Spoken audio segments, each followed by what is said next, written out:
하나님 말씀은 요한복음 21장 17절 말씀입니다. 세 번째 이르시되 요한의 아들 시몬아 네가 나를 사랑하느냐 하시니 주께서 세 번째 내가 나를 사랑하느냐 하심으로 베드로가 근심하여 이르되 주님 모든 것을 아시오매 내가 주님을 사랑하는 줄을 주께서 아시나이다. 예수께서 이르시되 내 양을 먹이라. 베드로는 예수께서 붙잡히시던 전날 밤에 주님께 자기 목숨을 기꺼이 바치겠다고 장담했습니다. 베드로는 주님을 진정으로 믿고 존경했습니다. 그러나 주님이 붙잡히고 나서 주님의 죽음이 가까워지자 세 번이나 주님을 부인했습니다. 베드로는 닭이 두 번 울자 내가 닭이 두 번 울기 전에 세 번 나를 부인하리라는 주님 말씀이 생각나서 슬피 울었습니다. 이후에 부활하신 예수님은 베드로를 만났습니다. 자기를 부인하던 베드로에게 주님은 질문했습니다. 내가 나를 사랑하느냐? 베드로는 당황했지만 주님 그러합니다.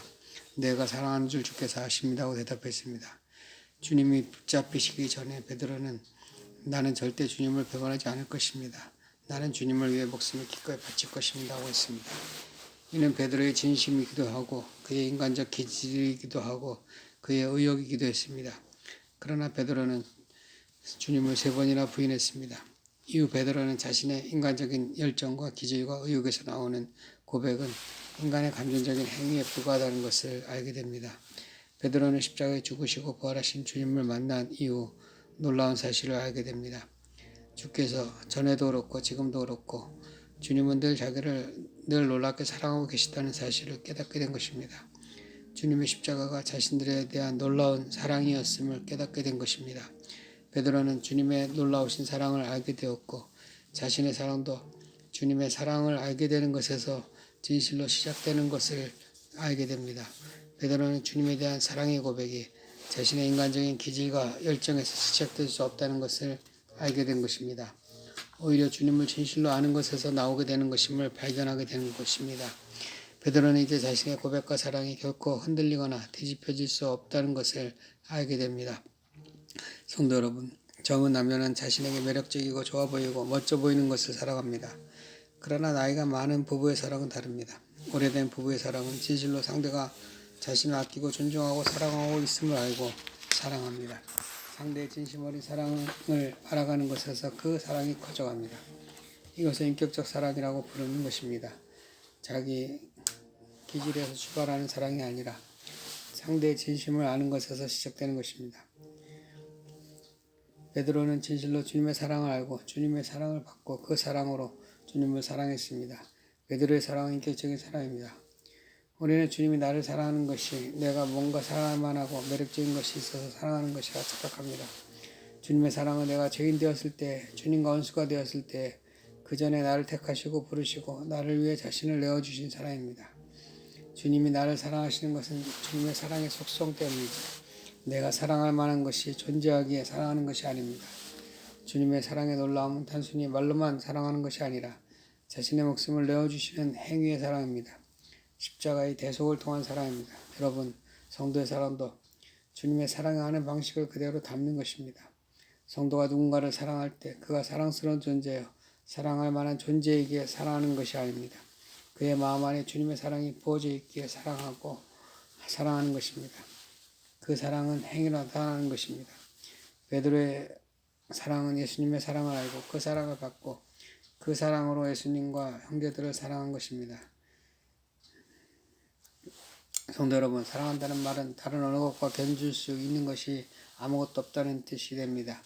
사랑한다는 말은 가장 중하고 가치 있고 고귀한 것을 보았다는 것입니다. 베드로에게 주님은 이 사람보다 내가 나를 더 사랑하느냐고 물었습니다. 제자들과 비교해서 더 나를 사랑하느냐는 질문이 아닙니다. 너에게 내가 전부이냐는 질문입니다. 어느 것과 비교할 수 없는 주님을 알게 되었느냐는 것입니다.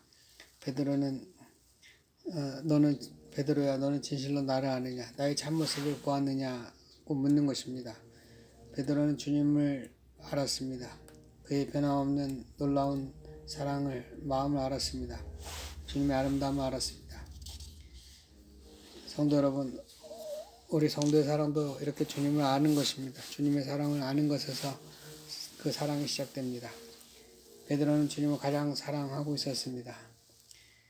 그러므로 더 이상 내가 무엇을 하겠다고 하거나 내 목숨을 바치겠다고 말할 필요가 없습니다. 베드로는 주님을 사랑하는 줄 주님이 아신다고 대답할 뿐입니다. 베드로의 사랑은 주님의 사랑과 같아졌기 때문입니다. 예수님은 자기를 진실로 사랑하는 베드로에게 말씀했습니다. 내 양을 먹이라. 여러분, 사랑이란 하나 되는 것입니다. 연합하는 것입니다. 여러분, 예수님은 아버지와 나는 하나라고 하셨습니다. 아버지와 나는 사랑의 관계에 연합되어 있습니다.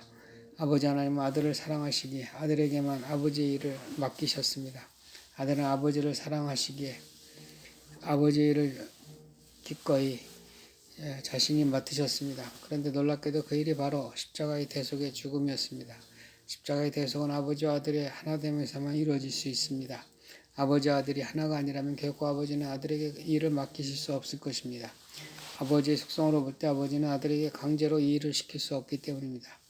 아들의 속성을 볼 때에도 아들이 아버지와 하나가 아니라면 이 같은 일을 결코 맡지 않았을 것입니다. 아버지는 어느 누구에도 시킬 수 없는 일을 아들에게 시킨 것입니다. 아들은 아버지가 말씀하지 않는다면 스스로 홀로 이와 같은 일을 하시지 않으실 것이기 때문입니다.